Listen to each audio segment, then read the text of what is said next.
Sin always has a consequence. And so you imagine this. Just imagine a scenario where there's somebody within a church, within our church, who goes around and they're talking behind somebody's back.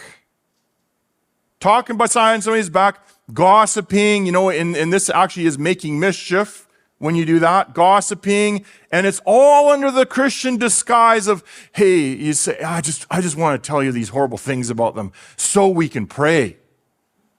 Right? We've all heard that before.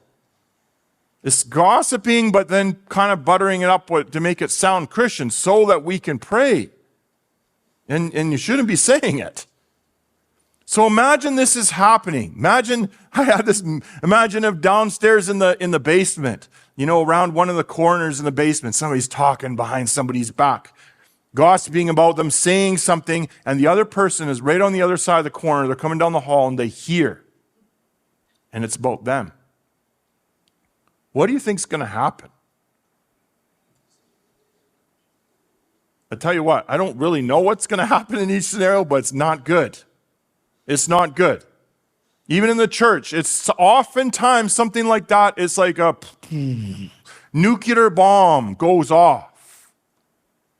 And emotions fly high. Even if that person doesn't talk and confront to them right away, it's like a nuclear bomb has fallout, right? Radioactive fallout. And all kinds of people end up suffering as a result. Often including especially the initial wrongdoer, the meddler, the gossiper. They may end up suffering greatly for their sin.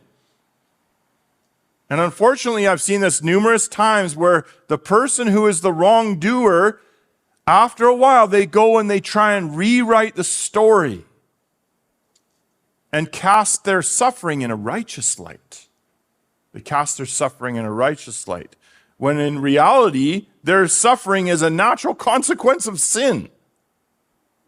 People, this is our human nature. We like to justify ourselves. We like to look good. We don't like to look bad.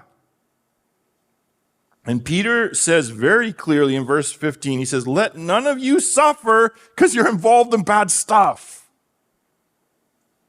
On the other hand, verse 14 says, if you're insulted, but it's for the name of Christ, then you are blessed.